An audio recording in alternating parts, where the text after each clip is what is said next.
Hello guys, welcome back to Piano from the Beginning series of tutorials. It's Sam here, and today is our lesson 15. Let's talk about dominant sevenths.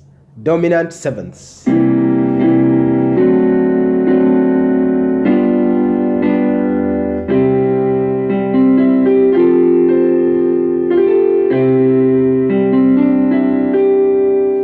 Welcome.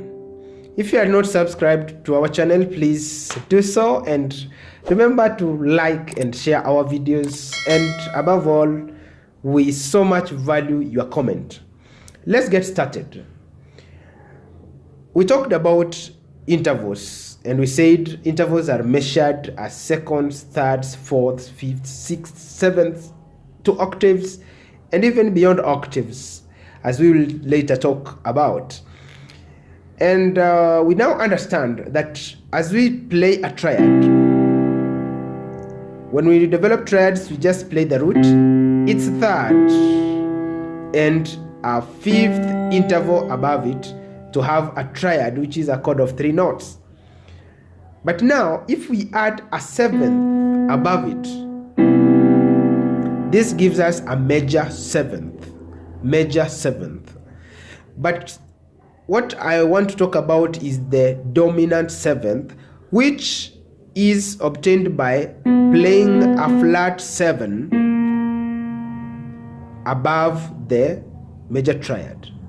So in C, I will play C, E, G, and then the seventh is B, but instead of B, I play a B flat. Okay? Now that gives us, that's a C dominant seventh, and we write it as C7. C7. So this one, as I said, with the B is a C major seventh, but with a flat seventh, it becomes a C dominant seventh. Well, how do we use the dominant seventh? I want to give a quick guideline on how you can easily work with them as a beginner. A fourth of 5 half steps. 1, 2, 3, 4, 5. We call it a perfect fourth. And so often, a dominant seventh chord resolves to a chord which is a perfect fourth above it.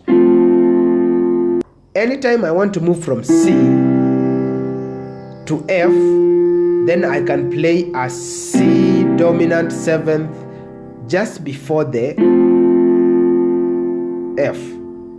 So meaning, you can use it when you are moving from chord 1 to chord 4 in any key. So in C major, C chord is our chord 1, while F chord is our chord 4. And so if I'm moving from chord 1,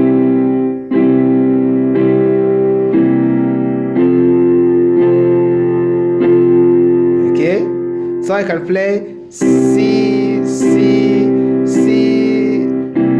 I play as that C dominant in the C dominant seventh in my left hand. So there are several ways of playing. Remember, we talked of inversions of chords. So a triad has root position in inversion 1 and inversion 2. But when we have notes, chords like dominant sevenths, they can have up to the third inversion. So for example, this is C dominant seventh in root position. I can take this C over to have the same chord in this manner, first inversion. And so if I take this E over, I'll have the same chord in, this is the second inversion. Now G is in the lowest side, B flat comes in there, B, C, which is the root of the chord, and then E, the 3 is above. So still I can invert G, take it over, and then I will have this chord. Okay. And so that is the third inversion. And if I take the B flat off again, I go back to root position in the next octave. Good. Now, to have a nice effect, when you are playing your chord 1, you can play a chord 1 in first inversion in the right hand, and then this finger here, finger 3, will play this B flat. So if I play like, I move to the 4, okay? So it will be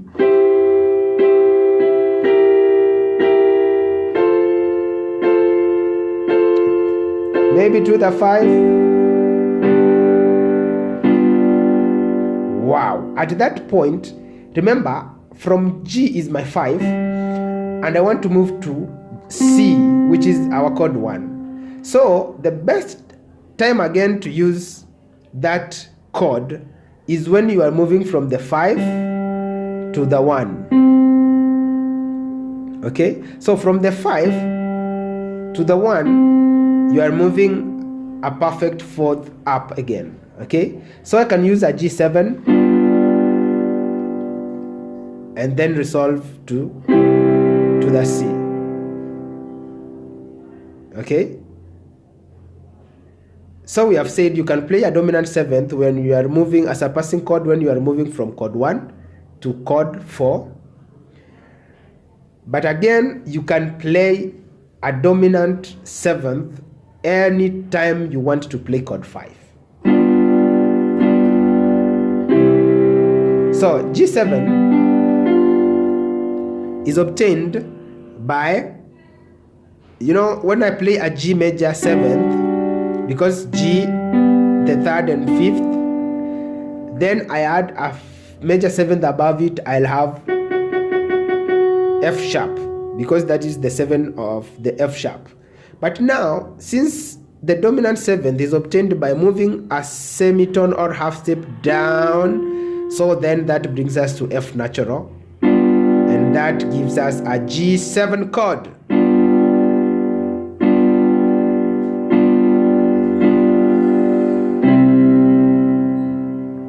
Wow.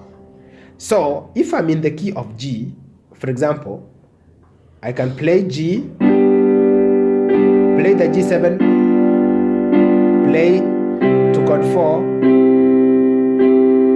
then to D major, which is our 5, but I can again play a D7 there.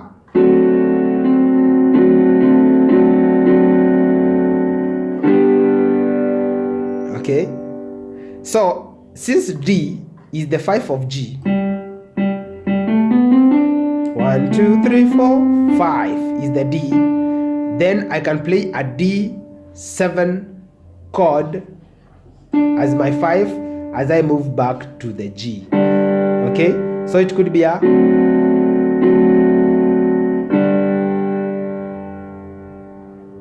nice. Now, I want to give you a very easy way in which you can play a dominant 7th in a simplified manner but still keep the effect. So, if I play a dominant 7th in its root position, like this, let me take a G7, for example. That have G, B, D, and F.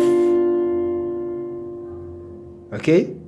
So, how will I play this in its easiest way? I'll move it to the first inversion such that I have my root taken over here. And so, to play the G7 chord in its first inversion, I'll have the B, the D, the F, and the G. Okay? But then you can decide to do away with the 5. So meaning I'd not play the D. So I have preserved the 3rd, which is very important because it determines whether the chord is major or minor. Okay? A flat 3rd gives us a minor chord, while a major 3rd gives us the major chord. So I can do away with the 5 maintain the flat 7 and then the root. Wow, and then I will have a G7 chord. And that gives me an easy way of playing the chord in any progression without any struggling. So I can play chord 1, chord 4, then chord 1. If I'm going to the 5, I play G7 here. This B, F and G. That's if I'm playing in the key of C. Remember, we said when we are moving from the 1 down to the 4, I can use a C7 to bridge or to play like a passing chord into the 4. And so I can play Amazing Grace. You will hear this one. Okay, now listen to that one. Amazing grace, how sweet the sound thou saved. Let me give me a third way of using this dominant 7th is when you are moving from the 2 to the 5. To the 5. So remember my 2, I had said this in a tutorial that we did some time back, that you can use chord 2 as a passing chord to the 5, but then I can make it a dominant 7th to the 5. Okay, chord D7 can also be played in different ways. I can play this way. So this is the first inversion of the D7, but the 5 is omitted, which is A. I do away with the A, remain with this F sharp key. This is C, which is the 7th, flat 7 of the D, and then I play this D, which is the root of the chord.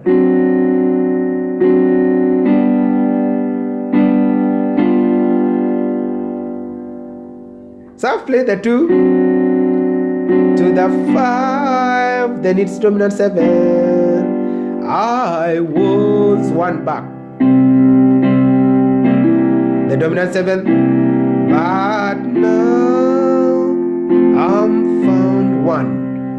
Was blind, but so again I can play. That's a G7. I see.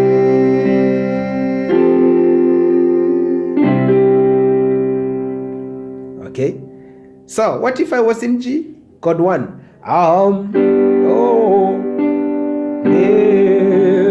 Amazing grace. G7. How sweet, as I went to the 4. To chord 1. That saved all.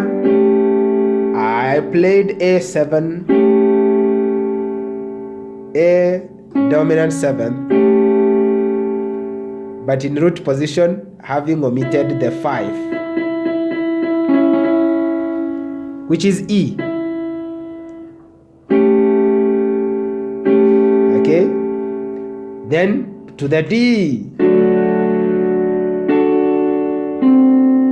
So when you add a C above the D major triad, then it gives you a D7. Okay, so which is the 5 in the key of G. Okay, so now I can play this way.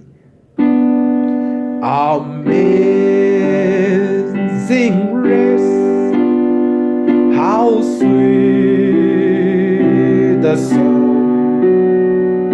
that saved all. Now I play my 2 rage like me. G7, D7. I was once was lost, but now I'm found.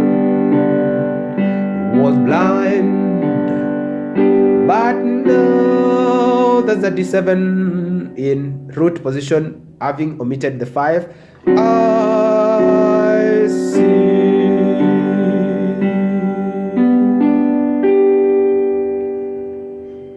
Okay, so in summary, a dominant seventh can come anywhere between 1 as you pass to the 4, or when you pass from 2 to the 5, you can play a dominant seventh in the 2, and then you can use a dominant seventh every time you play a chord 5. I think that's enough for a beginning. Let's meet for more in other coming tutorials. But above all, if you want to get into the playlist with our tutorials in progression or in progressive manner, please click on this link to your right. But if you are not subscribed and you wish to subscribe, please hit this logo, round logo, piano from the beginning in the left. See you